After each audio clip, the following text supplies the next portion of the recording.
Ladies and gentlemen, welcome. It is Sunday.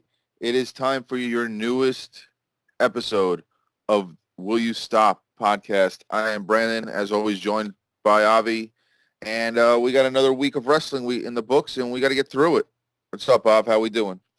All right, we're doing all right. Looks like we're ready to gear up towards Royal Rumble, or at least I hope so, given the fact that literally nothing has gotten accomplished so far pretty much it's just, I consider that your second biggest pay-per-view of the year, and right now we're sitting literally a week out, and we've accomplished nothing so far on Team Vince. This past week, Raw, as we discussed before, just kind of happened. I mean, I can't think of anything major that happened in that show. It wasn't a bad show. The in-ring stuff was pretty good. I just feel like it was one of those shows that just kind of got thrown together and just kind of happened. There really wasn't much to it. I'm assuming this week will be a big week because they kind of have to finalize the Royal Rumble show. I assume Raw and SmackDown are going to throw quite a show at us this week. Could be wrong, but I mean, I have to assume both shows are going to be pretty good. I know last week Raw went up against the College Football National Championship. That may be why they held back a little bit. SmackDown, like always, is unopposed. I mean, that show was just, I have no words for that. And the most interesting thing on that show right now is the Otis Mandy storyline. And seeing where that goes. Because you love Otis. Otis, my guy. Otherwise, I assume this week Raw does not have much competition. Most kids are off from school that day. So, you know what? It's one of those things where they're going to have to put something together for us. It's the go-home show. They have to do something because the shows have been, not exciting at all. It's like they blew their load with the wedding angle, and since then Raw has been, abysmal. I mean, there's a couple little signs of light here and there, but for me, otherwise, there really has been much to it. It's been a weird month altogether for WWE. I feel like, you have your Royal Rumbles on the horizon, literally a week out, but not much has been done to build up. I mean, your biggest moment on Raw this week, I guess, was building up the Becky Asuka match. You like the shot with the green mist. I mean, it's one of those things. It's been done before. It's always worked. I mean, the way she sold it, you seem to be a fan of it. I didn't see anything great about it. I mean, to me, Becky's not anybody who I've ever had. I wouldn't say I've had issues with her. I'm not into her. She's just one of those characters that I just can't fall in love with, can't get into. I find her very bland most of the time. She's just basically a female Seth Rollins to me in a lot of ways. And I don't mean that because they're connected in real life. Honestly, a lot of time I just looked at her always as like a female Seth Rollins. To me, the idea of her being a female Stone Cold is what I feel they were going with last year at the time. They've totally fallen off with Becky. She's just there. There's really no storyline for the women's division. It wasn't so much the mist that I enjoyed. It was the selling. When Charlotte got sprayed twice, like last couple of months, she just was upset that she got green on her face. Becky had sold the eyes. It was almost Jake Roberts-like when he got sprayed on the Brother Love show. It was the sell that I enjoyed, not so much the mist itself. And it added something to basically an angle that really doesn't have much to it. The only thing that's to this angle is the fact that Becky wants to get back at Asuka because she couldn't beat Asuka last year at the Royal Rumble. I'm surprised the WWE writers had a memory that long. Usually, after a month they forget about things. But but as far as Becky, her stock has definitely dropped in my opinion. But I mean, I look at the main roster as a whole. And I'm not even going into, NXT right now, but I look at Raw and SmackDown and what feuds have meant something. I'm even talking over the last year, 5 years. I'm gonna talk over the last couple of weeks, really, or months. Let's go back to SummerSlam, right? We're in January now. Let's get back to SummerSlam. Since SummerSlam, has there been any major angle that really caught anybody? Not at all. The WWE has been on a holding pattern since SummerSlam. There really hasn't been anything major. Even into Survivor Series, the only thing was the NXT thing, and that only happened by a lucky accident because of whatever happened in Saudi Arabia. Yeah, I'm trying to think back to the last time they had a feud that really meant anything. It's like just go by Raw and SmackDown alone. I mean, NXT's had some pretty good feuds over the years. Raw and SmackDown, I can't remember the last time there was a feud where I said, "Yeah, I can't wait to see where this goes." But that being said, I have to assume, like I said, this week's Raw is going to be pretty stacked because they got to give us something for Royal Rumble. You What do know, you? here's the other thing I'm thinking. You know what? I mean, Paul Heyman used to do it with ECW. We've seen it before in Vince Land. They may just leave us hanging at this pay-per-view. Just, give us a regular Raw show and just say, hey, tune in on Sunday and see what happens. I think they're going to ride the Royal Rumble by name itself and figure that they're going to, have people watching it because it is the Royal Rumble. I mean, honestly, for me, it's always been my favorite pay-per-view of the year because of the Royal Rumble matches, dating back forever. But what did you think about them having Buddy Murphy join up with Rollins and AOP? I actually texted you about that as soon as it happened. You ever seen that meme where it's like three dragon heads and then they have one dragon head and the three dragon heads look serious and that one dragon head looks like a goofball? Right. That's what it kind of reminds me of. Where does Buddy Murphy fit into this? I mean, the only thing I can think of is they're trying to build him up to something. I mean, Paul's trying to. So build him up. What is putting him with Rollins and AOP going to do for him? I don't have an answer. I don't. And I read today that they're considering a fifth person. Yeah, I saw that also. By the way, Royal Rumble has plenty of seats left. Plenty of seats left. I'm looking at it right now on the diagram on StubHub. I would say maybe 15% has been sold out. To boost sales, do you go against the surprise element of the Royal Rumble and announce a big name returning this Monday to see if you could boost sales? For example, let's say the rumors about Edge returning is true. Do you announce it Monday and forgo the surprise to try to boost some sales, or do you still leave it as a surprise? I think we're in an era right now where ticket sales aren't going to get boosted regardless. We have the WWE Network. People have these gigantic TVs that are 4K high def. Why go? If you gave me AEW, I go to see live. But WWE, what is the point of going to a live event for WWE at this point? Seriously, you can sit in your house, watch it on the network, and get exactly what you want out of it. I think we're heading towards an era in wrestling, not now, but at some point, we may head towards the smaller arenas again. They're smaller, they're louder, as you see with AEW. They're not going to huge arenas, AEW. They're going to small 8,000 to 12,000 seat arenas, and that crowd is pretty hyped up, and you're getting a lot of noise out of that crowd. The fact that Royal Rumble's not even close to sold out yet, that's got to be alarming to Vince. I think, with the exception of WrestleMania, I think they're going to move away from the bigger places. I mean, going for a baseball field when your product is cold is not very smart. So we're actually waiting for my brother to come in and join us. He was there a second ago.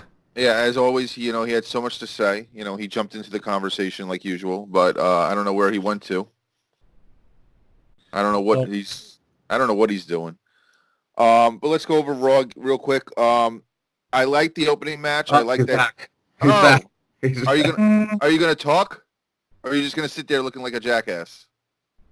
He's just gonna sit there looking like a jackass. Uh-oh. Oh, we got Tom. What's up, Tom? Hey, I got Tom. That was my present to you guys. I got Tom. My phone. Hey, I'm in bed. I don't care. I'm being a lazy piece of shit. I don't care.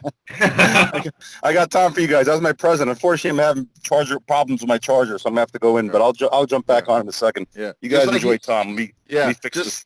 Just like he had internet problems last week. Well, his phone's gonna die any second, but I thought I can give you guys the gift of Tom. I will be right back. As always, he's deflecting off. But let's go over Raw.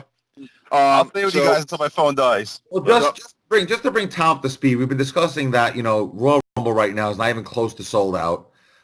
They haven't done much with hyping up the show at all. We're assuming this week Raw and SmackDown will be stacked trying to promote the show. Maybe not. I feel like last week's Raw, like I said, was just a show that just kind of happened, What are your thoughts on the show that we just saw last Monday night? I gave it a C. Wasn't a big fan. I feel like it was a show that just kind of happened. I mean, I kind of expected something to happen towards the Rumble, and really nothing happened except for the build for Asuka and Becky, really.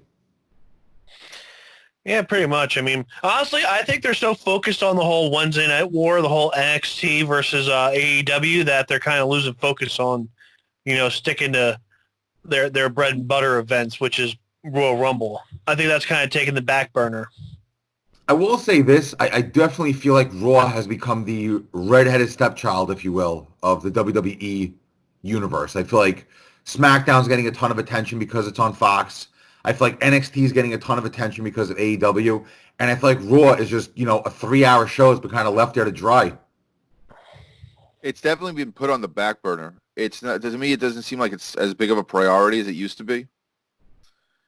So I could agree with you on that. I don't think Raw has fallen off because of Wednesday, though, because I think it's just two totally different entities.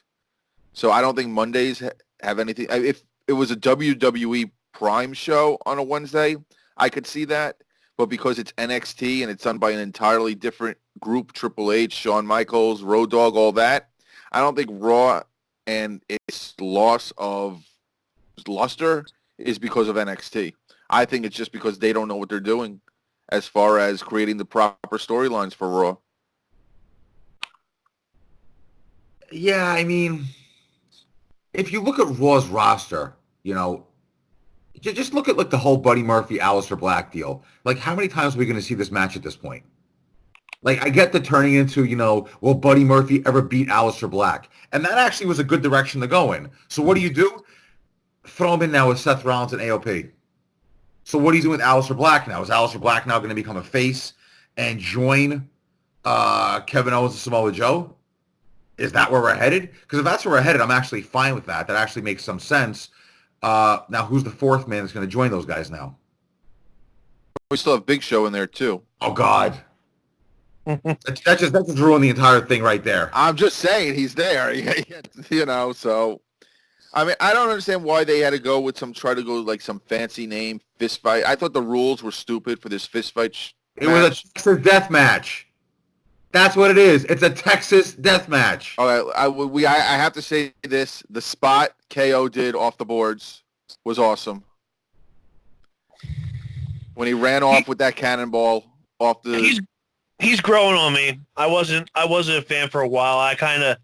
I had the Jim Cornette frame of mind. Listen, I know I'm no Richard Simmons, but I'm allowed to, we have a certain type of build that we expect for a wrestler. But Kevin Owens he's grown on me the last couple months. Just that I wasn't expecting him to climb a quarter off the wall to do that cannonball. I just thought it was a cool looking spot. But as far as Aleister Black being added to like KO and Joe, I mean, it would kind of make sense seeing that he's in a program with Buddy Murphy, unless that program is over. I mean, the whole point of a program is not being one-sided, and it's been totally one-sided for Black. So they've used Buddy Murphy to build Black up, but now they're just going to take a guy who hasn't won a match in forever and add him to your top heel group. It doesn't make sense to me. It's almost like I feel Buddy Murphy's becoming the Paul Roma of that group, if you will.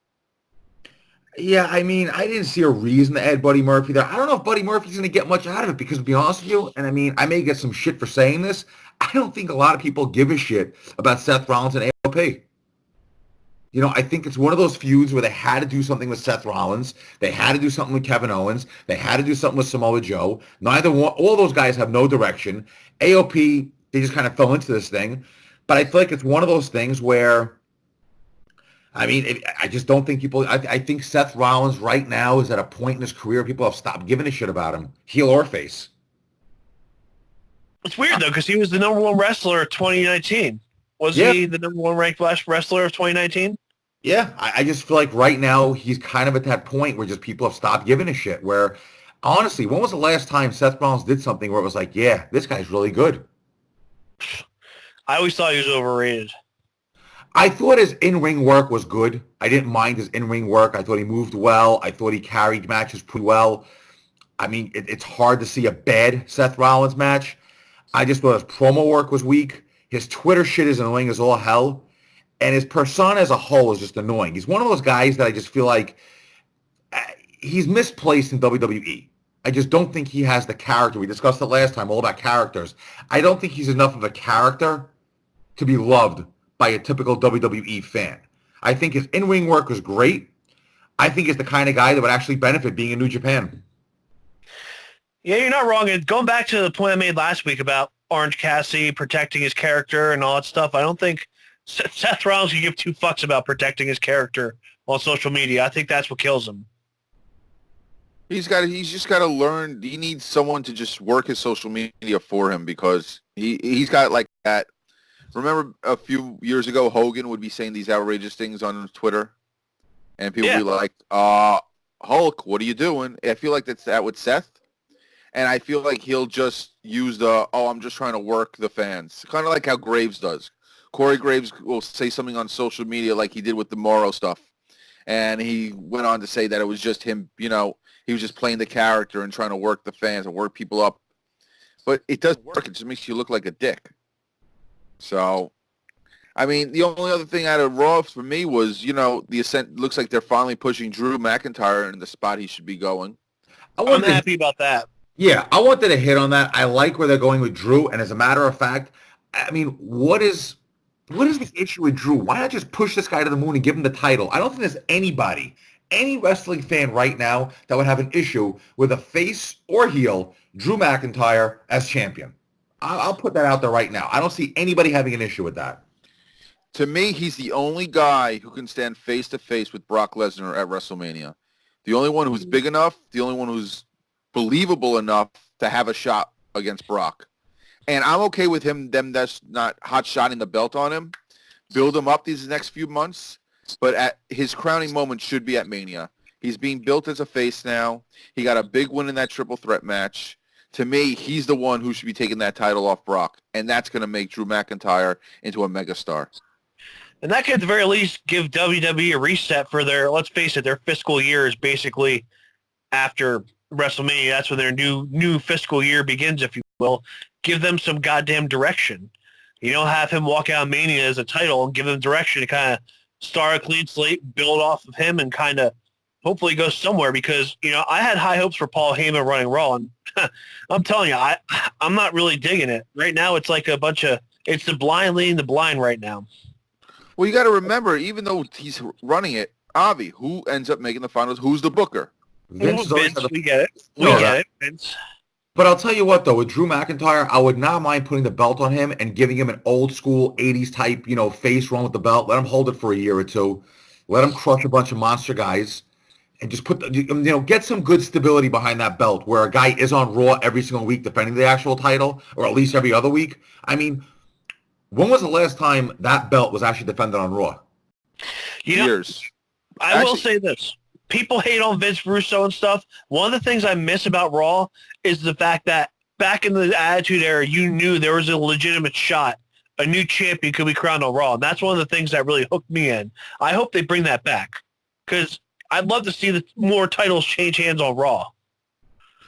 I just want to see I want to see a stable champion that actually defends it. That's what I want. Like to have a champion showing up once every God knows when. I mean, Brock Lesnar, I don't think he's ever defended the belt on Raw since he won it. Nope. Never. Or come close to it. I don't think he's had a match on Raw in almost 20 years. No, he hasn't. Not since 2002. So, I mean, the last time was when Rollins had the belt. So, as much as, Rollins is like a stick in the mud, at least he was there every week and he had matches on TV. Brock is being done for the namesake, and we get it because, Brock might be their biggest crossover star they got right now as far as, a sports guy and a sports entertainment guy. But, this whole thing with Brock showing up whenever his contract, deals with it and him being – now he's in a comedy skit with R-Truth. That's not Brock. Which I actually have to say was probably the highlight of Raw, to be honest with you. I think that skit with R-Truth was absolutely hilarious. Just watching Brock Lesnar crack up was worth it. I thought they were going to put the 24/7 title on Brock. I'm like, oh, well, guess no one's ever winning the 24/7 title now. But I'll tell you what, though, if you look at wrestling right now, it's probably the only time, and I was funny, I was watching UFC last night, And somebody asked me, why do they put so much stock in the McGregor? And I said, because he's really the only crossover mainstream star from UFC right now. There's really nobody else that the average person who doesn't even watch UFC knows except for Conor McGregor. You ask the average person, name a UFC fighter, they're probably going to name Conor McGregor right now. And I think with wrestling, if you ask the average person to name one WWE wrestler, they're going to say Brock. They're not going to say anybody else but Brock. They're not going to throw Kevin Owens at you. They're not going to throw The Miz at you. They're literally just going to say Brock Lesnar. And that's what they really have. Wrestling's at a very weird stage right now where it's probably the first time in a long time that there's no real crossover main star. I mean, John Cena was there for a while, kind of spoiled us. But even John Cena was mainstream to where people heard of John Cena. But nobody knew John Cena, if that makes sense. Like, people knew Hulk Hogan. People knew The Rock. People knew Stone Cold Steve Austin. They heard of John Cena. No one knew John Cena. I get exactly what you're saying. And right now, I think your average wrestling fan, they heard of Brock Lesnar. They don't know Brock Lesnar. They're not going to tell you what his finishing move is. They're not going to tell you if he's a good guy or a bad guy. They just know they've heard of Brock Lesnar. And that's kind of the predicament where WWE is right now, where here we are at Royal Rumble, not even close to sold out. This might look embarrassing on TV when this is all said and done. I'm looking at StubHub. There are so many seats left in this field. This might, unless they get a last-second, tidal wave of ticket buyers who are waiting for prices to drastically drop on StubHub, which could be the case, it's going to be embarrassing to be seen. But that being said, you're at a point now where WWE is giving us Raw, which surprisingly, even though Raw has become the stepchild of WWE, it's actually probably the better show this week of the three shows. SmackDown has just been deplorable since they went on Fox, let's be honest. For me, the highlight of SmackDown now, we'll get to it later on, honestly, is Otis and Mandy. It's a really good storyline right now. Only good storyline. Would you could say that right now WWE's in a similar situation as they were during the Backlund era? No, and I'll tell you why. Because with the Backlund era, you had a couple things that separated from where they are right now. A, you had stability with the champions. Backlund was a long-time champion. Your IC champions back then were long-time champions. Your tag title would change more often than not, but you had stability there. Your house shows were selling out. I'm not sure what ratings were back then for your TV shows, but if you actually go on the network and watch Championship Wrestling from back then, every show had continuity. It was set up in a very sitcom-like way where, the show ended and you picked it up the next week afterwards, which was kind of the style back then. I think this is probably more closely related to New Generation, where you're getting a lot of gimmicks that nobody gives a shit about. You're getting a lot of angles nobody gives a shit about. There's very little to any build. I mean, think about it. What were your biggest angles going into WrestleMania? Going into Royal Rumble 95. Let's go back. Let's go back 25 years ago. Royal Rumble 95. What were your biggest angles? I'm going to pull it up because I will not remember. I'm going to tell you that much. I can guarantee. Let me think. Royal Rumble 95. So that puts Diesel as your world champion. I'm going to throw it out. I think that was Diesel and Hart. Yeah. Diesel, Hart. Yokozuna had something going. All right, so Yoko didn't get back to WrestleMania that year. Okay, he wasn't in WrestleMania that year? He was. He didn't get back to WrestleMania 11 that year. He was the surprise partner for Owen Hart. Okay, so we had their big angle as far as matches, aside from the Royal Rumble, was the fact that they did the end of the tag team title tournament. So that's when 1-2-3 Kid and Bob Holly beat Bam Bam and Tatanka. So their big angle for that was the LT push with Bam Bam. Then, Royal Rumble set up WrestleMania back then. Right. I don't think did In Your House did In Your House start at that point or not yet? I think it was right after WrestleMania that year. Yeah, I think so also. All right, so yeah, that was the Diesel and Bret Hart fought to a draw. That's the one where they did down to 1 minute at a time, and Shawn Michaels went pillar to post. The big ending where you thought that I know. threw him out. What else happened on that card? Undertaker beat IRS. Jeff Jarrett beat Razor Ramon, and that was it. So if you think about it, back then it probably sounds like a better card than we're going to get this Sunday. That's supposed to be like the dead era. Bret Hart was your champion. Bret Hart was a good champion. I can guarantee if we go back and watch that match with Bret Hart and Diesel, it probably wasn't that bad of a match. They had good matches. I mean, I remember that Survivor Series match where Brett won the title back. That was a great big man versus little man match. It was very rare Bret Hart had a bad match. So, I But mean, here's the difference, though. Here's the biggest difference, though, between now and then is back then that was a dead period for wrestling. They weren't really making much money. They weren't very profitable. At least now, the weirdest thing is about this is they're making money hand over fist right now. The WWE. I've always said that. I said the weirdest thing about this era in wrestling is that the actual wrestling matches aren't bad, okay? The angles are pretty atrocious. But as few people are watching Raw, it's really kind of stabilized at about $2 million a week. They're making money hand over fist. They got billion-dollar contracts. They're making all this money from Saudi Arabia. I've always said it's a very weird time in wrestling, where the wrestling itself is it's probably the best we've seen it in a while, the actual in-ring work. You know, even if you look at wrestling, say, I'm looking at old Royal Rumbles. Let's look at Royal Rumble 2005. This is 15 years ago. So this is really the peak, I would say, of your Ruthless Aggression era. Okay? So let's look at this card right here. I'm bringing it up now. This was when the winner of the Rumble would choose, I guess, which show they were going after at WrestleMania. This is what Edge won? Well, this one you had Edge against Shawn Michaels in a singles match, which I'm sure was a great match. Undertaker against Heidenreich in a casket match. JBL against Big Show and Kurt Angle in a triple threat match. Triple H, Randy Orton for the championship. And Batista won the Royal Rumble. That was the one where Vince came out and tore both of his quads. Oh, yeah. Yeah, not a bad Royal Rumble if you think about it, but that was also the peak of your Ruthless Aggression era, which actually, to me, was probably one of your best eras in WWE history. Now, let's go back 10 years ago to Royal Rumble 2010. Okay, this is 10 years ago. This is pretty much right around where PG really kicked in. ECW was actually still on TV, and that was actually, I guess, your pre-NXT type deal. Let's see what we have here. This is your 2010 Royal Rumble. Your results. Christian defeated Ezekiel Jackson for the ECW Championship. The Miz defeated MVP for the U.S. Championship. Sheamus defeated Randy Orton by disqualification for the WWE Championship. Mickie James defeated Michelle McCool. The Undertaker defeated Mysterio for the World Heavyweight Championship. And Edge won the Royal Rumble by eliminating John Cena. So that's kind of like the peak of your John Cena Edge feud, which really carried us for a couple of years. Now it's like, we're looking at this year's Royal Rumble, and, what are the matches that have been announced so far, Brandon?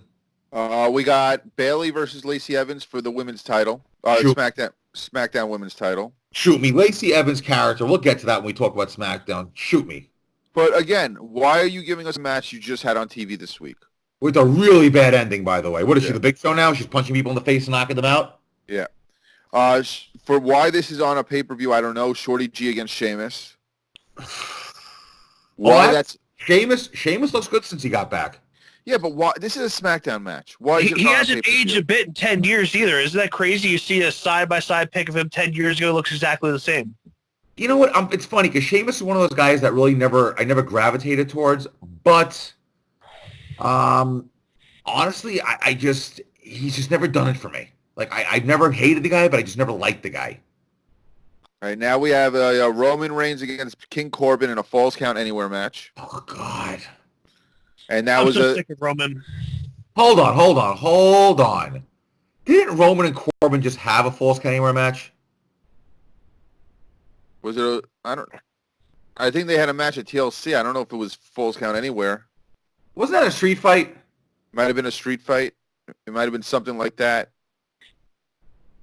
Let me look this up. TLC 2019. You guys ever see that movie Mean Girls? Yep. Roman Reigns is Vince McMahon's version of Fetch. He keeps trying to make Fetch happen, and it's never going to happen. Then you got Becky versus Asuka, which, it is what it is, and we've seen that's probably the biggest pushed feud that's going on right now on Raw. And then this actually interests me. The Fiend against Daniel Bryan in a strap match. And the reason why this interests me is they don't want the Fiend to be pinned. And if they assume they do it the old school way with the four corners, he could lose to DB without being pinned.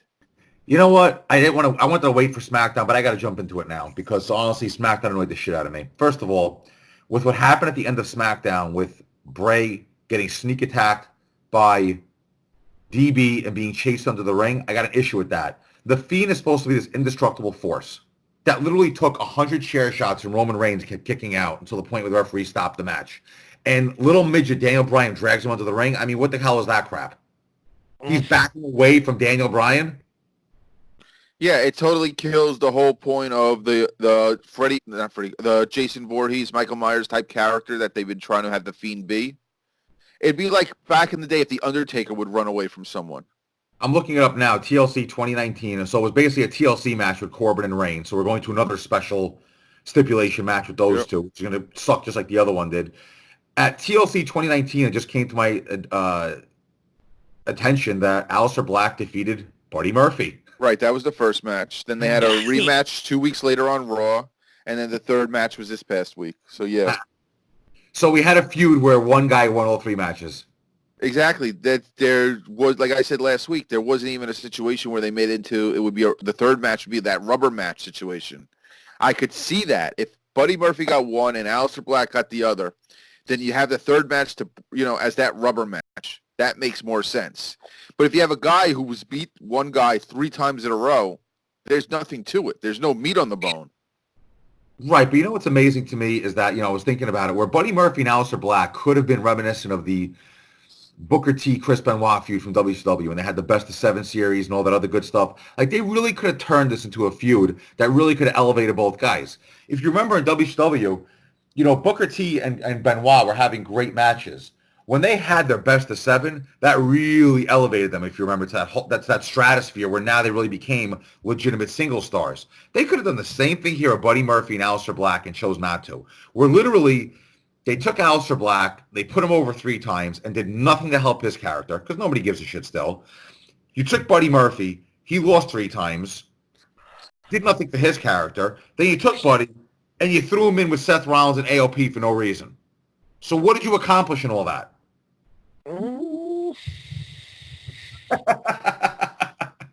Yeah, I mean, you literally took a situation where you could have elevated both of those guys to become legitimate stars. Now imagine this. They had their first match at TLC. They had their second match on Raw. Had their third match on Raw. Let's just say now it's 2-1 in favor of Aleister Black. They have another match now at Royal Rumble. Or let's just say we don't even have a match at Royal Rumble, but they get into it at the Rumble and eliminate each other at the Rumble. Now, all of a sudden, you're building towards something where you say, you know what? It's 2-1. We're going to do a best of 7 with the 7th match, if needed, culminating at WrestleMania. And at some point, let's say one of them wins a belt. The U.S. title, let's just say. Now the feud means something. Now it elevates both guys. But now you took something, and it turned into nothing. Literally, this entire feud amounted to nothing but Buddy Murphy getting beat 3 times. They basically used Buddy Murphy as a big-time jobber to get over Aleister Black, but it did nothing for Buddy. It did nothing for Aleister Black. This thing literally did nothing for either one of them. The fact that we actually just spent a half hour discussing it is shocking to me because it literally did nothing for either one of them. But this, to me, is a perfect example of how pointless WWE booking has gotten. We've had a feud where both guys can work. They never had a bad match. All 3 matches were good. All 3 matches flowed well. All 3 matches were compelling, if you will. You could have gone somewhere with it, and you went nowhere with it. See, that's the unique thing about nowadays with wrestling is pretty much not everybody, but 95% of the wrestlers are good workers. You know what I mean? So it's not like the problem nowadays isn't that you don't have enough good workers. It's just the storylines where back in the day you'd need to have someone of a caliber of like Shawn Michaels or Chris Jericho or Bret Hart to carry someone to a good match. Now you don't need that as much. So that's the really weird thing about this era that we're in right now. The thing is, if we had good storylines, the matches would not need to be 5-star. You need to overcompensate for bad bad storylines by having amazing matches. But you know what, though? But the touch on that is that if you look at Attitude, the storylines were great. Well, they were just crazy, but they were great. And the wrestling sucked. But you cannot compensate bad story writing with great wrestling. We've seen it now. You can give me the greatest, you can give me a 10-star match. If there's no story behind it, I'm not going to give a shit. We've discussed it. If you're giving me characters that I don't care about, if you're giving me angles that I don't care about, why do I care about the match? Exactly. You know, I think this is a microcosm of the symptom in the whole entertainment industry. There's no creativity left. Think about it. What are the biggest shows that have been in the last couple of years? The second version of Full House, the new version of Roseanne. You know, I know Israel and Avi's favorite show, the second version of Will and Grace. You know, but seriously though, there's no creativity in Hollywood or anywhere in the entertainment industry. I mean, where is the creativity? I think this is just a microcosm of the wrestling world, but it's the whole entertainment industry. Well, I agree. Even if you look at Mandy and Otis, which I think is a great one. You know, did I ever see Christian and Trish Stratus back in? Yeah, I remember. You know, I mean, listen, the rule in wrestling, from what I understand, Jim Cornette has said it and Bruce Pritchard have both said it. After 7 years, you can do it again. Yeah. That's always been the rule in wrestling. And if you look at most angles in wrestling, I'm waiting for a twin referee angle at some point, because we're getting to the point now where, you know, we're due a twin referee angle. It's been over 30 years. But, you know, we're at the point now where we're rehashing a lot of the old angles from Ruthless Aggression. And, you know, is it annoying a lot of fans? Yeah, but your new fans won't even know the difference. Yeah, but I think the Otis angle, though, is because he's the underdog. Like, for example, you could believably, I mean, you know, Christian's not a bad-looking dude, and you could believe that a man of his caliber could get with someone as beautiful as Trish Stratus, where Otis, you know, he's like the underdog. You know, he's not the traditional good-looking stud of a man that usually gets a woman like Mandy Rose, but I think this has a chance to have something different because of the whole underdog, like the whole good guy. You know what I mean? The non-jock getting the girl kind of thing, like in those movies. I'll agree with that assessment. I agree with it. But it's honestly the fact that it's the best thing on SmackDown. Might as well just jump into SmackDown now. Lacey Evans. I mean, this character is so cheesy and so annoying. You know what she reminds me of? The blonde girl from the Glow series. That's what she sounds like. What is her name? What do they call her? Oh, she's literally the embodiment of that character. I got to look it up. I don't remember. Yeah, because that's literally what they did. Was they watched Glow and said, Lacey Evans, this is your new character. Or who was that chick in the Attitude Era who for Hot Man played the Beaver Cleaver mom thing? Oh no. This is I gotta look up Glow right now, because this kind of reminds me of her. No. If you watch the series Glow, any of our listeners, if you watch Glow, you'll know who we're talking about. She is literally, hold on, it's coming. Liberty Bell. Liberty Bell. She's Liberty Bell. Paul Heyman must have sat down and said, watch this, you're Liberty Bell moving forward. Because Lacey Evans right now is as cheesy and as annoying as Liberty Bell. I'm sorry, I got to stop you, but this was her character when she first came to NXT. That doesn't make it right. I'm just saying, don't give... shitty character in NXT. They can take the same shitty character to the main roster, and that makes it okay? I didn't say it's okay. I'm just saying this is the same character she had when she first started with NXT. What does that mean? They turned her heel. What does that mean? So what does that mean? I'm just saying I don't think they stole it from Glow. I think it was just there. If anything, I think Glow stole it from Lacey Evans. Yeah, all right. Here's a hypothetical. I know we discussed this and we said Vince will never give it up until he pry from his dead cold hands. But let's just say, I mean, what's kicking off in a couple weeks? The XFL, right? Let's say the XFL is a success and it gets bigger and he's more occupied with that and Triple H has more control. Do you think the product overall gets better with Triple H in control? I think even if the XFL blows up and it's huge and it goes on for the next 20 some odd years, Vince will still call in to get his input and he will approve everything. I think that's just an IWC dream that the XFL is going to blow up and Vince is going to step down and step away. He's never going to step away, even if he's not physically there. With technology, with Skype, with cell phones. It's not like back in the day. I think no matter what, his hands are going to be in the cookie jar until he's 6 feet under. It would not shock me if Vince has written out storylines for the next 30 years in case he does die. That man is never giving up any inch of his empire. But yeah, Lacey Evans is basically Liberty Bell. All you have on SmackDown now is Otis and Mandy. The Roman Reigns Baron. I can't stand Baron Corbin. Honestly, to me, SmackDown's a giant cartoon. There's literally nothing on SmackDown I want to see, and they're in the process of ruining the Fiend, as far as I can tell. Real quick off the subject, do you think the XFL is going to succeed? Yes. Oh, you can't tell with that stuff. Who the hell knows? I do, because they got a good business model. They got a good, solid group of coaches, and they're not going to see the problem with the league last year? The AFL, whatever the hell they called it. They threw too much money into it, and that wasn't sustainable. Where the XFL is sustainable, and if they can develop a good partnership, with the NFL as kind of like making a developmental league, I think it can succeed. Think about it. ABC and ESPN are already on board, which is huge. So that's already the big hurdle. And they got decent players. You know what I mean? It's not some joke farm league. It's a good league. I think if they can keep the generators gassed up this time around like they couldn't last time around, I think they could survive. Now, do you guys know what I mean by that reference? Yes, but honestly, I don't know. It's so hard to tell. I mean, listen, the NFL owns the day of the week. Yeah, but people love football. People love football. Once the NFL's done, the XFL starts. So pretty much all they have to compete with is college basketball, the NBA, and the AHL, which football still reigns supreme. So I could see them carving a nice niche. I think that they got a chance to be successful. We'll see what happens to them. I'm not going to get it too far into that now because we still got to get into NXT. Hold on. Let me throw it to Izzy. Izzy, do you think the XFL is going to succeed this time? Absolutely not, but if it gets Vince away from the product for a little bit and Triple H can get more hands-on, we might see a better product. You know what? I'm going to go on the offensive right now because I've had it with you guys with the fucking and the IWC praising Triple H like he's the next Dusty fucking Rhodes. Because you know what? When was the last time NXT was really that fucking great? Every week. It wasn't great this week. Wasn't great last week.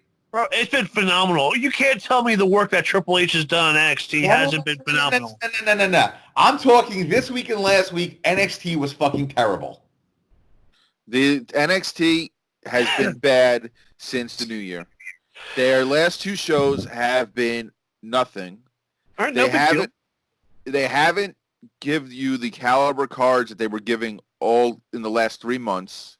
And this is why they've been getting smished by freaking AEW. It hasn't even been a contest the last 2 weeks. You know what? Here's my issue with NXT that I'm noticing a trend with lately. They're trying to create characters and at the same time trying to give you 5-star matches every single week. And I think the problem is that they're not realizing that, like I said before, you can give us a 20-star match unless we're into the character. Unless we buy the character, unless we buy the feud, we're not going to care. Case in point, opening match this week on NXT.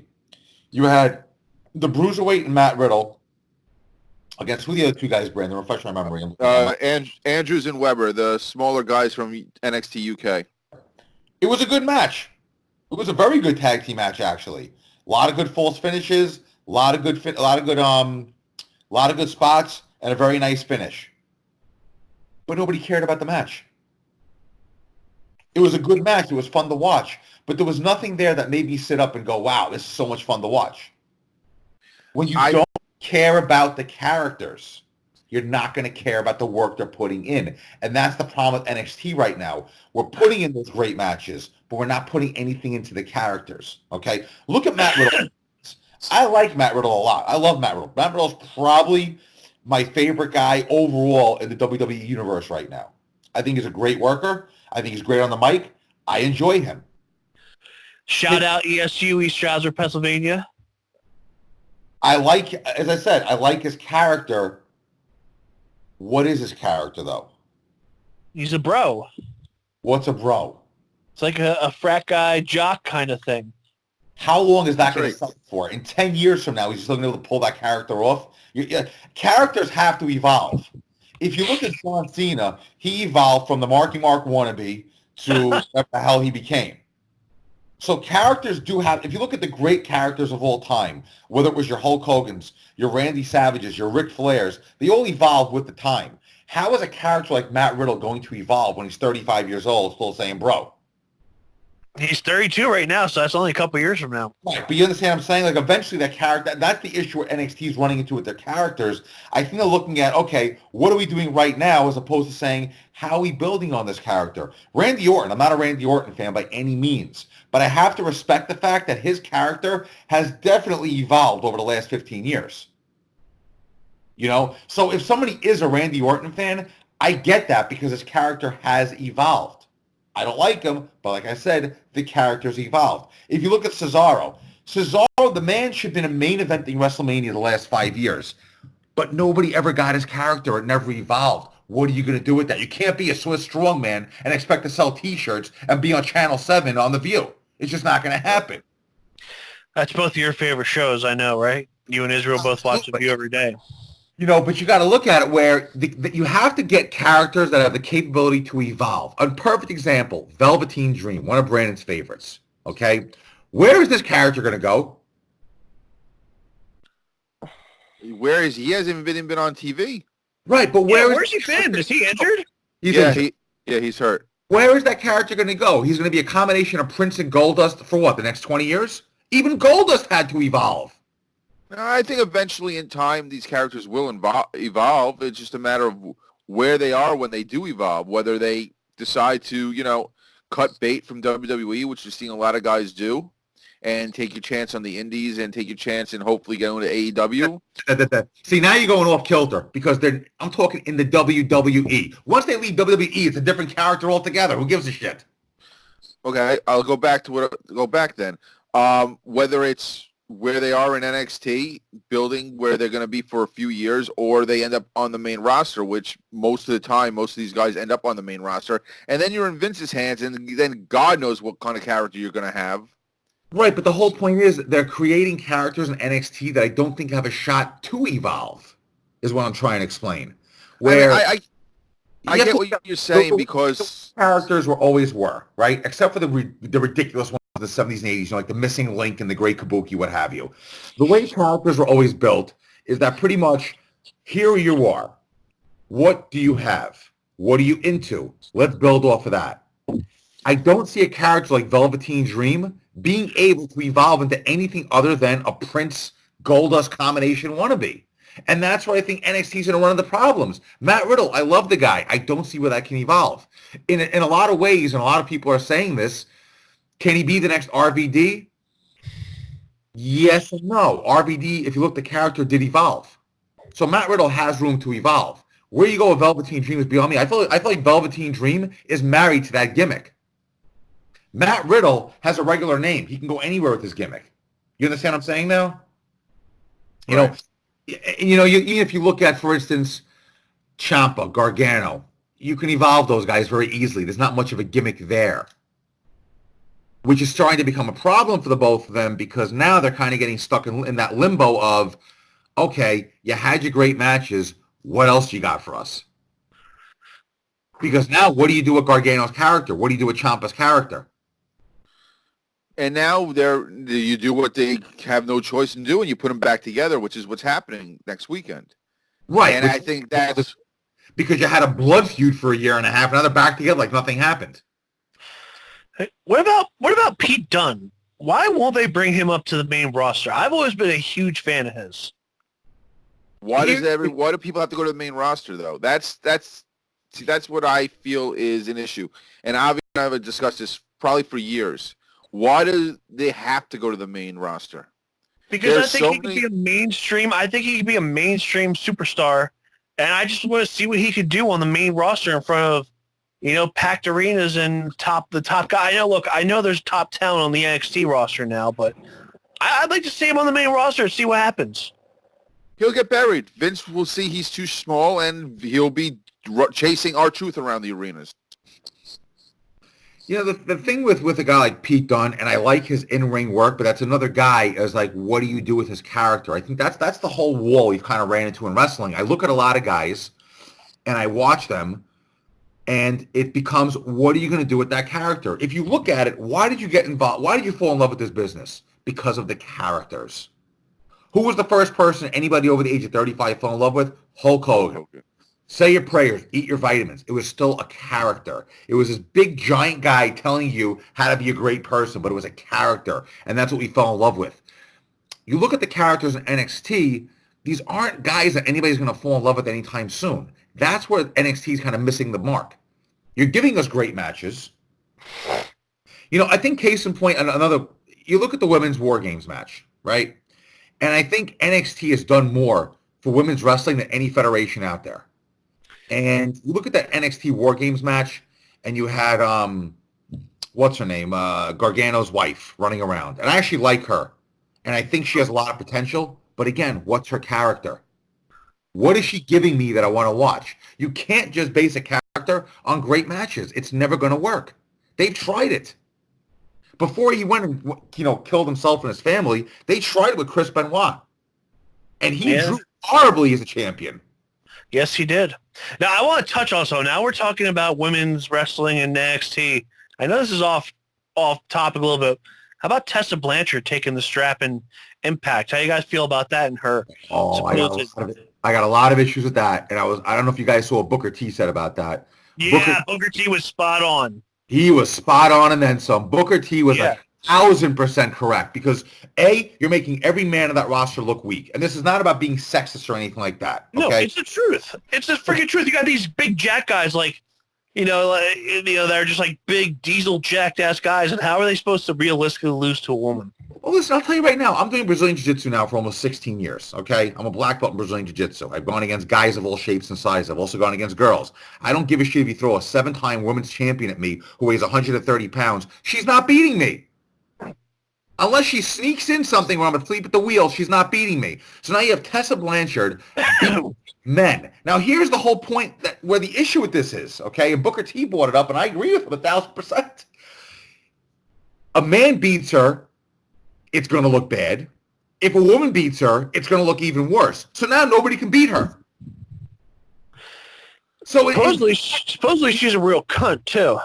Well, yeah, that's who knows where that is. But I mean, obviously, there's got to be some truth to it. Not one person saying it, but a whole bunch of people are saying it. Well, they kicked her out of NXT. They didn't offer her a contract, even though she was one of the best female wrestlers during the Mae Young Classic. Supposedly, she was a real cunt.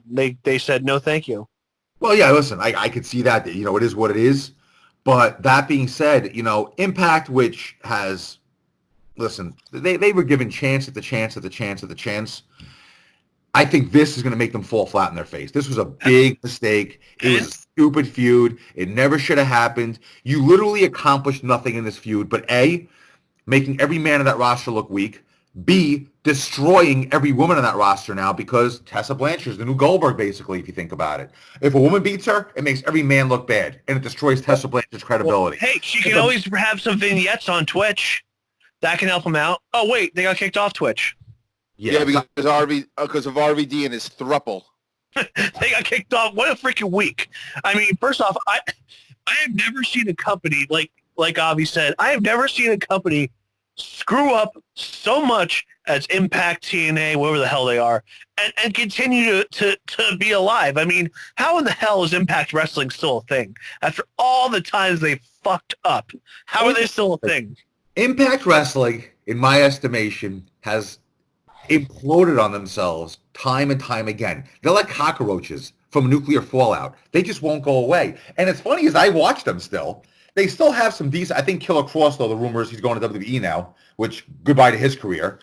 But if you look at, he supposedly signed. Supposedly, who was that? Gage is going to go to either AEW or he's going to go to New Japan, right?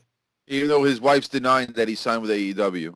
Right, and then I'm hearing Killer Cross is going to go to WWE. He may skip NXT and go right to the main roster. Big mistake either way. First of all, Killer Cross is not known by enough people to go to the main roster and get a reaction. So, to me, it's a mistake in its own right. But that being said, I mean, Impact, TNA, whatever you want to call them, has shot themselves in the foot more than any wrestling federation on the face of the planet. If you think about it, they've had more talent and more land on their front lawn and done nothing with them. This is a federation that at one point had Sting, DDP, Ric Flair, Mick Foley, Booker T, Christian, Kurt Angle, AJ Styles, Samoa Joe, Hulk Hogan, Eric Bischoff, Kevin Nash, Scott Hall, Randy Savage, all on their roster at one time or another and did absolutely nothing with it. And how many times did they have the number one ranked wrestler in the world? They had 2000. R-Truth was their first champion. Brandon? They've become a sideshow carnival.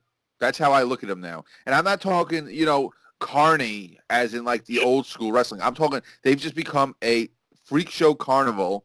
They have no idea what they're doing. I feel like their freaking creative is worse than WWE, and that's saying a lot. But I don't even think it's in the same stratosphere of inept. But here's the thing. I think that's just a bunch of guys who like wrestling and who are just like, okay, whatever.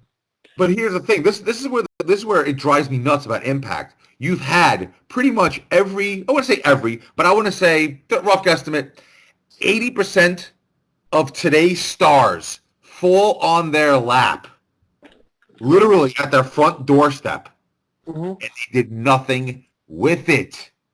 Nope. You have megastars there, and you did nothing with it. Even AJ Styles, remember when he first came to WWE, he did a shoot on TNA, and he said, I was staying at a hotel, I forget what city it was in, and the arena was right across the street, and nobody in the hotel even knew they were having a show there the following day. I mean, he was just saying just how inept they were. I mean, the stuff, you should listen to that shoot. It's fascinating, the stuff he had to say about, TNA and now Impact. Because let me give you a story about TNA. Me, Brandon, and Izzy went to a show once at the Westbury Music Center, whatever they call it now. There's a whole different name for it now. And you would think that's a pretty good place for a wrestling show. And it was. It looked very nice. The seats were great. The arena was great. The setup was great. There's only one issue. I guess nobody decided to check the ceiling because nobody could go off the top rope that night because the ceiling was so short, if you remember that, Brandon. Yeah, it's like, that reminds me of when ROH used to go, or Jersey All Pro Wrestling would be at like the rec center. And that ceiling would be so low, you couldn't even do anything. Even at freaking Gleason's gym. How many times do we think when someone was trying to do a top rope move, they were going to go through the roof, the ceiling? It's like, how do you even book a place that you can't go to top rope when you got guys like Christopher Daniels, whose finishing move is the triple jump moonsault? Listen, I can remember the last time I saw a match where somebody did not at least go to the top rope to at least get thrown off it. Even back in the 80s, Ric Flair went to the top rope to at least get thrown off it. So that, we're basically off the rails now, so might as well just keep going with it. But Impact, to me, that is like the epitome of what not to do in a business model, in a wrestling model. They had every chance to be a major player. They've been around since 2002. They've been around for 18 years and have not even made a dent in the industry. And you know what's scary? They've been around longer than ECW and WCW was. And they still haven't done shit.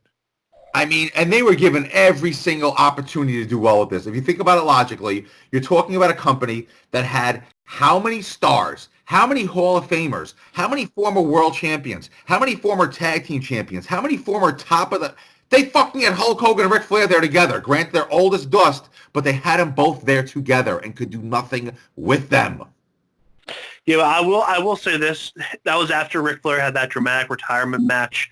And that was just, everyone knew he was just a pathetic POS who needed money at that time. So I'll defend him a little bit for not utilizing Ric Flair very much. But come on, you had Sting there, you had Steiner there, you had everybody but Goldberg there from WCW. It was literally, if you think about it, from 2002 to 2007, the original WCW roster from 2001 without Goldberg, but you added Angle instead, and you had AJ Styles to go along with it, and Samoa Joe to go along with it, and Abyss.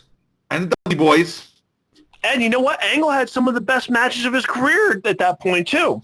I honestly think Impact has had some of the greatest matches in wrestling history. Yeah. They've just been lucky enough to have investors buy the product that just for some reason don't want to shut it down. Right. Impact for all purposes should be out of business right now. If it wasn't for isn't Mark Cuban sticking his beak in there? No. He sold access to Anthem, and that's why New Japan isn't on TV anymore in the U.S. If you because think, Oh yeah. Now I will say this: I think there's one wrestling promotion. You know who I really like, and who I think Raw into the deal is Billy Corgan.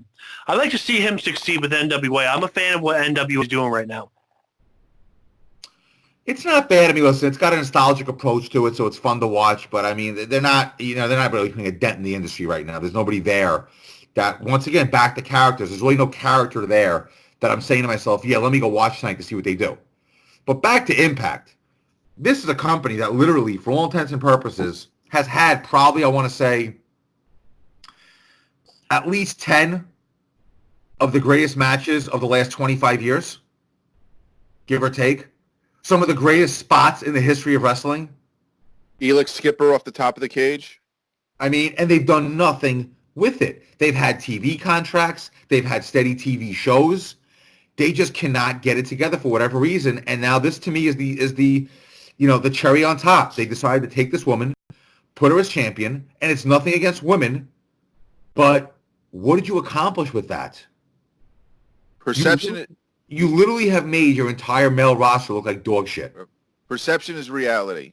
And whether it's not sexist, it's just the fact that you're going to have a 6'8", 300-pound guy lose to a 5'6", 120-pound woman. It's just unrealistic. And it's wrestling, yeah, it's not really realistic, but still, there's got to be some sort of, logic and common sense to the whole thing. Well, that's the thing. But that goes back to my whole entire argument about characters. Characters do have to have a sense of logic to them.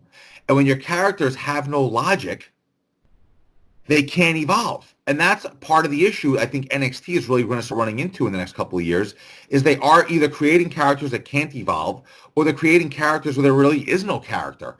Like, you look at Pete Dunne, we were discussing him just now. Pete Dunne could work his ass off. His matches are usually pretty good. But where's his character going to go? And he can't cut a promo. And that's very important in WWE world too. That's important in every wrestling world. So, unless they're going to bring a guy to manage a whole bunch of these, faces, there's, if you can't really cut a good promo on that mic, you're not going anywhere. Tom talked about, want to see Pete Dunne on the main roster. He's not going to go anywhere on the main roster. He doesn't cut a promo. Vince isn't going to be happy with that. The only guy who's not allowed to cut promos is Brock because he's got Paul. I mean, that in itself, you don't need Brock to cut promos. But if you can't cut a promo, you become Shelton Benjamin. Great in the ring. Couldn't cut a promo, so he went nowhere. Yeah. That's why some of these guys are better off staying in NXT. It's better to being that big fish in a small pond than being a small fish in a big pond. AEW is making good characters right now. Well, Oh, please. Of course. You guys love AEW. Your lips are around freaking Cody Rhodes and all their dicks right now. No, Tom, I'm gonna take you to task on that. AEW is putting together a good product. In 3 months, they have gone further, quicker than any wrestling company in the history of ever. They just signed a 4-year extension with ever. Name another company in 3 months that have re-signed a contract for their TV show, is now literally in the black. They're profitable in their second year in existence. Okay, first off, it helps when you have a billionaire behind you. So okay. It didn't happen with WCW for 10 years when they had a billionaire behind them. And also, let's keep something in mind. Having a billionaire behind you has nothing to do with getting a following. They have a following. There are people that like it. I enjoyed it this past week. I thought AEW put on a hell of a show this past week. It was a perfect environment and the perfect atmosphere for an alternative. This is more an indicative of people being tired of one dog in the yard than AEW being anything special. And sometimes that's all you need for a business to blow up is everyone being sick of the old product and the old guard. Well, let me ask you this question. What issues did you have with NXT this week? You mean AEW? I'm sorry, AEW. I'm just not a fan of AEW. I just don't think that they're that good. I just don't think the wrestlers are as good as WWE guys. I'm just not. I was never a big fan of Cody. I think Goldust is washed up. I think Chris Jericho is way over the hill. And I think these people that they're pushing, I mean, I said this last week. JR said that Sammy Guevara is the next Eddie Guerrero. Are you joking? I think he's okay. I just don't think he's as great as they think they are. First off, You know? that's JR just being JR. You can't go by what a commentator says, try to put a guy over and take it as being, how it's going to be. I'm not really a fan of the whole Butcher and the Blade thing, even though I am a big fan of the Butcher's musical work. And, oh my God, what's his band called? You know what I'm talking about? Fonzie, whatever it is. No, No, that's Fozzy is for Jericho's Jericho. The guy, the big burly guy with the monocle, in the Butcher, he actually has a heavy metal band out of. He said, "Listen, look at AEW this past week. What issues did you have with the show? To me, every match was pretty damn good." I'm going to go through it. 1 second, Tom. Okay, so we got Omega and Page against the Best Friends, against the Young Bucks, against LAX, or Proud and Powerful. I thought that was a great four-way match to open the show. I love the match. That was a great match. I had no issues at that.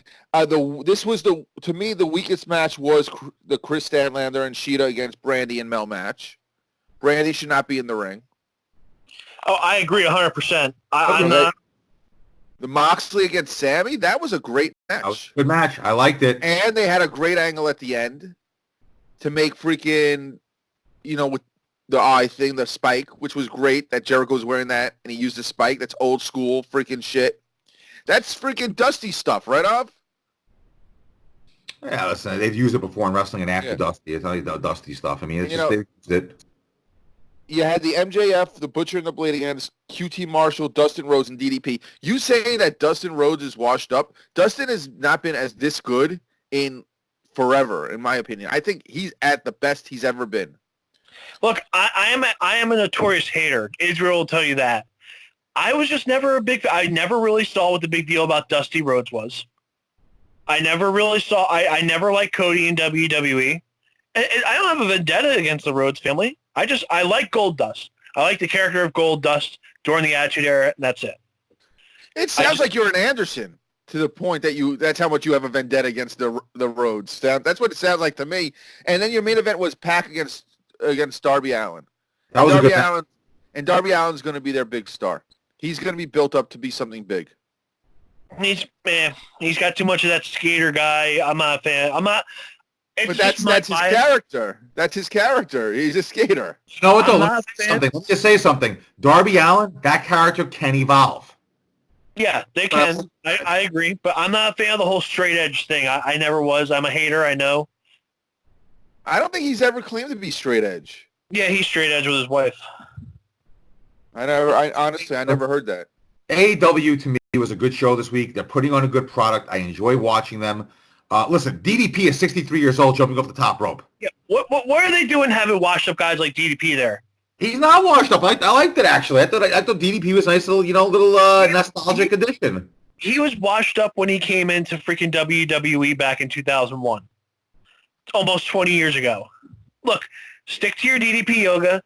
Stick to rehabilitating old broken stars and being a good dude. That's his thing. Don't put him back in the ring again. Let me tell you something. There's a man on this podcast who is always a big DDP fan. Izzy, you want to chime in on this?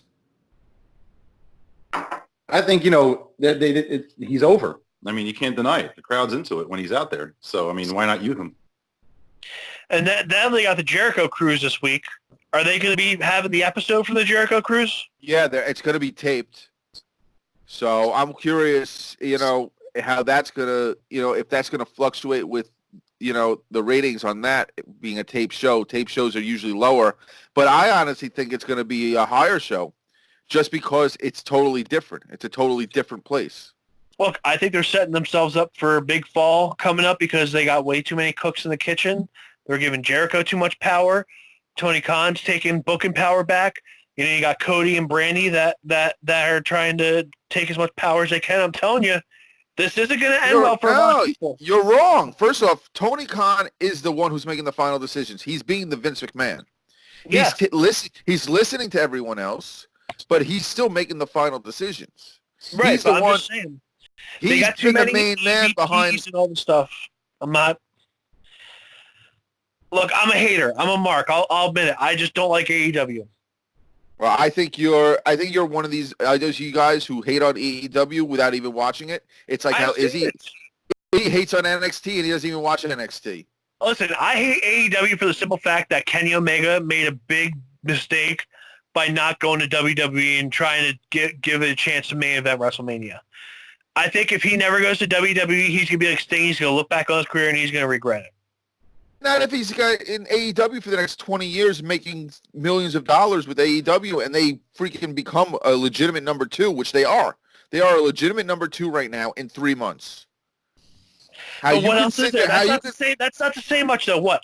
They've overtaken, what, a broken Impact company who is just like the worst corporate example of how to run a wrestling enterprise? Ring of Honor.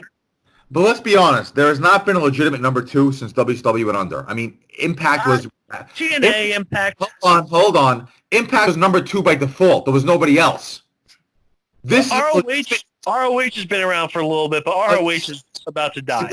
By default. Nothing else is around. This is a situation where people actually want to watch AEW. Nobody wanted to watch Impact. Nobody wanted to watch Ring of Honor. It was just there, so you watched it. This is different. People actually want to watch AEW. If people didn't want to watch AEW, NXT would not be getting the shit beaten out of them ratings-wise. And how about this? They've actually been consistent, too, the last 3 weeks, AEW. They've been consistent around 950,000 viewers. So we pretty much know their number. That's the number they're going to pretty much be at now. For now. Which, I mean, it'll go down maybe 1 week. It'll go up maybe 1 week. You never know, depending on what the booking is. But that also means that NXT is going to be stuck around the 700,000 mark.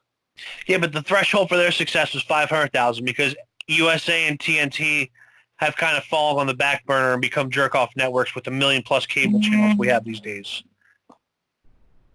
Hey, to me, it sounds like you're just making excuses to hate on AEW when they're succeeding. They're doing what no one else has been able to do in 20 years.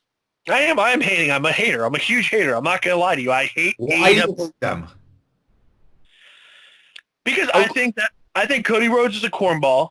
I never was a fan of him. But I want to talk about some of the actual product itself, the actual matches you've been seeing. They're decent matches, but I mean, you know, like I said before, though, I mean, they got a washed-up Chris Jericho. They got Mox, who he belongs in the WWE. He is not. Oh, stop. He needs to be Dean Ambrose and come back and do the Shield again because he's a WWE guy. Do you miss him? I do. We can tell. We can tell you're talking about him like he's an ex-girlfriend you miss. He needs to come home. If Mox showed up, let's say next week on Raw, would you be very happy? I'd be very happy because he'd be making a good career decision. He'd squeal. Brandon, you know this sounds like you during the war. It does. That's what I'm saying. We got a new attitude for Brandon. You know what WWE should do? You know what they really should do if they were really smart, if they really wanted to fuck with AEW is when Mox is going to be in the main event, show all the episodes of him on Total Divas nonstop for the coming days of the match. That would be kind of funny, actually. But I will say this, during the war, Brandon used to yearn for the days that Hall and Nash would come back. And when Jim Ross announced that Scott Hall and Diesel, that Razor Ramon and Diesel were on the way back to WWE, the look on his face when the fake Razor and fake Diesel came out was a look of disdain that can't be described in the words. Listen, I don't think I was the only one. How old are you guys?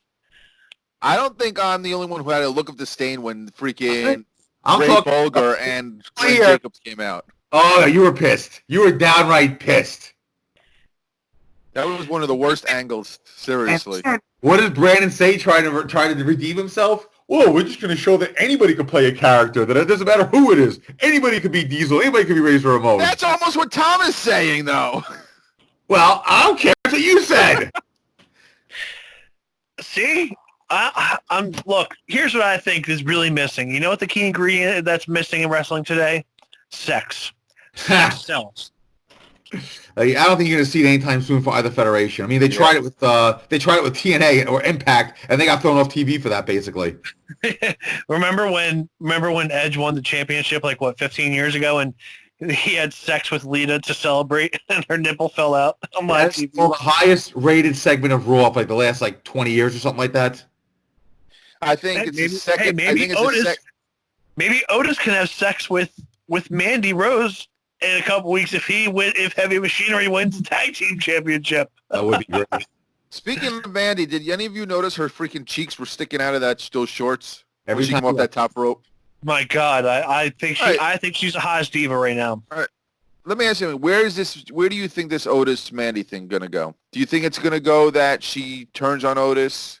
Do you think it's going to lead to a split of her and Sonya? And if she does turn face, does she manage just Otis? Does that split up Heavy Machinery? Where do you think it goes from there? Who the hell? It's just a natural thing. I mean, there's nowhere else for it to go. I think eventually he's going to get the girl. The girl's going to turn on him, cost him a tag team championship or something, and then all of a sudden it's going to be revenge and, round and round it goes. I think there's only one way for that storyline to go. Where are you going, Izzy? I'm just walking rocks. Great talk. Is. Thanks for chiming in on this show. Second week in a row. Thanks for I'm enjoying it, though. I'm enjoying you guys. I'm enjoying you guys going after Tom and also TNA. I have a question, though. Do you think the TNA name itself had a lot to do with it, too? Is it all in a name? Like, do you think just people thought, this TNA shit's corny, I'm not going to bother also? Like, do you think there was just a branding issue? What do you think? It had nothing to do with the name. The name has nothing to do with nothing. If you have characters that pull you in, it doesn't matter what you call the federation. Even the ring was pretty cool, too. The 6-sided ring or the 5-sided ring. What do you think? Do you think as much stock, I know Izzy loves to go on this. Do you think there's that much stock in the fact that it was called TNA and that if it had the correct leadership, the correct booking, and the correct amount of time to put into the characters, the name wouldn't have even made a difference? I mean, listen, look at NXT. What is so great about the NXT name? It's just a name is a name. It's all about you could have the worst. You could call it bullshit wrestling federation. As long as you got good characters, and good storylines, and good wrestling, people are going to watch it. Izzy's always been obsessed with the name TNA. Well, let me ask you this. Is it going to be a third brand? Like, is NXT going to just remain as the developmental as now they're taking on AEW and being more respected? Or are they going to be like one of the main brands like Raw and SmackDown? Or are they going to overtake even Raw and SmackDown one day? What do you think of that? They're not going to overtake Raw and SmackDown. Raw and SmackDown make too much money on TV deals. NXT, no matter how much they want to try to push it as a third brand, in the end, it's still developmental. It's still the guys who get signed are signed to NXT. They're not having people signed to Raw or signed to SmackDown. NXT, the Performance Center, it's all in one. And no matter how much WWE wants to try to call it a third brand or try to make it legitimate, it's always going to still be the developmental brand. Yeah, probably right. But, well, gentlemen, it was a pleasure. I got to watch football. Yep, me too. Boys, always been a pleasure. All right, well, we'll be back next week. We're going to talk about, we're going to deep dive preview the Royal Rumble. We're going to talk about the week in wrestling, and we're going to do what we do best, and that's entertain you guys. Don't forget, visit us at willyoustoppodcast.com. Hit us up on social media. Join in the conversation. And as always, Brandon, Avi, Tom, and, always with his, Izzy would always jumping in with this heavy conversation talk. Izzy reminds me of Sign Guy Dudley. he should be the Sammy Guevara of our podcast. Let him have just signs that he writes out. Like he's the little box during the commercials. So, good idea. Gentlemen, thank you. We'll talk. See you guys next week. Thanks for joining us. All right. See you guys.